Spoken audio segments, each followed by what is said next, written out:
kita tidak bisa melihat secara fisik. Tapi yang jadi masalah ketika mata kita bisa melihat secara fisik, tapi hati dan pikiran kita buta.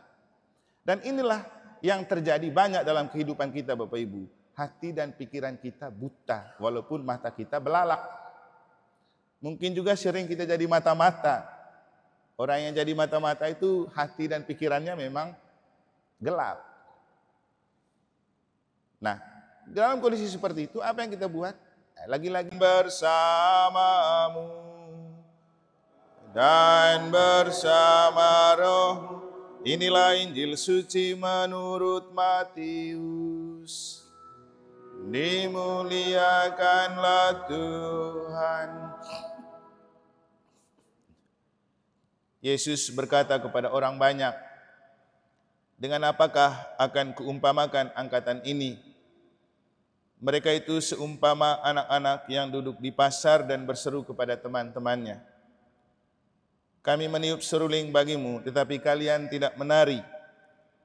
Kami menyanyikan kidung duka, tetapi kalian tidak berkabung.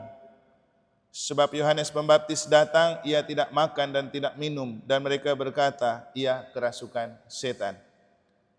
Kemudian Anak Manusia datang, ia makan dan minum, dan mereka berkata, lihatlah seorang pelahap dan peminum, sahabat pemungut cukai dan orang-orang berdosa. Tetapi hikmat Allah dibenarkan oleh perbuatannya.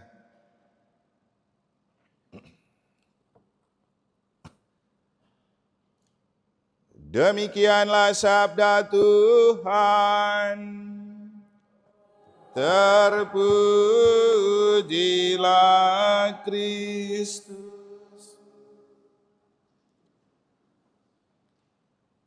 Yang paling sulit dalam hidup adalah menghadapi situasi dilematis, atau yang dalam bahasa peribahasanya seperti buah simalakama. Jika dimakan, ayah mati. Jika tidak dimakan, ibu mati. Lalu bingung mau pilih yang mana, makan atau tidak. Para Romo, frater, suster, Bapak Ibu, saudara-saudari, adik-adik dan anak-anak sekalian yang saya kasihi dalam Tuhan. Kita sering menghadapi situasi dilematis ini dalam hidup. Mau pergi gereja atau terus tidur? Mau ikut doa di lingkungan atau lembur? Mau pergi kegiatan OMK atau main game? Juga yang paling susah itu ketika kita menghadapi situasi dan kondisi dilematis, tapi hati dan pikiran kita sedang gelap, tidak bisa melihat dengan jernih. Maka dalam kondisi dilematis, apa yang harus kita buat? Nah, Bapak Ibu, pada saat inilah istilah lumen fidei atau iman sebagai cahaya hidup itu penting. Iman itu sangat-sangat penting ketika kita menghadapi situasi dilematis dalam hidup. Kita mau memilih yang mana? Nah, Santa Lucia, orang kudus yang kita peringati pada hari ini juga menghadapi situasi dilematis ketika ia diminta oleh ibunya untuk menikah pada saat ia tidak mau menikah. Maka ketika dia menolak untuk menikah, ibunya sakit. Dan saat ibunya sakit, dia meminta ibunya bersiarah dan doa di depan tempat siarah Santa Katarina. Hasilnya ibunya sembuh. Dan karena sembuh, ibunya akhirnya memperkenankan dia untuk boleh tidak menikah. Nah, tiba saatnya pada zaman sebuah kaisar yang sangat kejam, orang kafir, pemuda-pemuda yang patah hati dengan Lucia itu ingin membunuhnya sebagai balas dendam atau ingin mendapatkan keperawanannya sebelum membunuhnya. Tapi karena kuatnya iman yang dia miliki, karena dia sudah mengabdikan dirinya kepada kerajaan Allah dan ingin hidup bakti, maka segala upaya mereka itu gagal. Hasil akhirnya mereka membunuh dia dan mencungkil matanya. Lucia itu artinya cahaya. Makanya sebenarnya Lucia itu juga sebagai pelindung orang penyakit mata. Dan Bapak Ibu, dulu pernah saya berkhotbah tentang orang buta.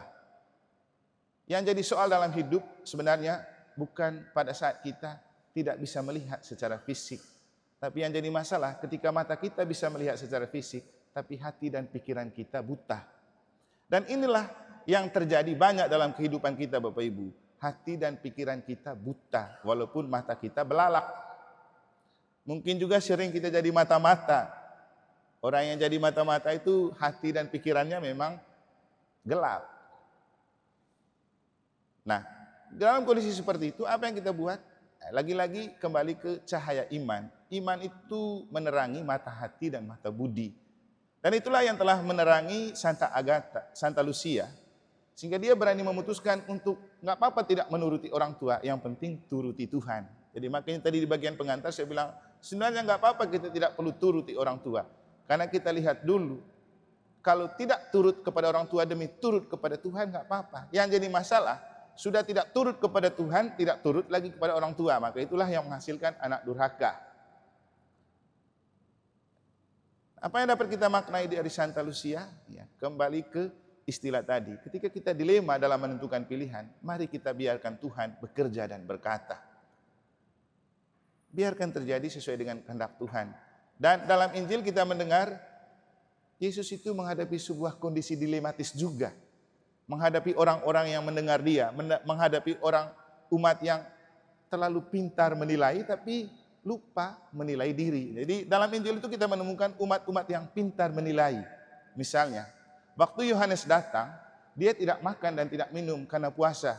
Lalu mereka bilang apa? Dia itu kerasukan setan. Masa tidak makan dan tidak minum? Giliran Yesus datang, dia makan dan minum, mereka bilang, dia ini orang gila. Terlalu rakus. Nah, dalam hidup memang seringkali begitu Bapak Ibu. Seperti orang-orang dalam Injil, kita juga mungkin menjadi umat yang pintar menilai.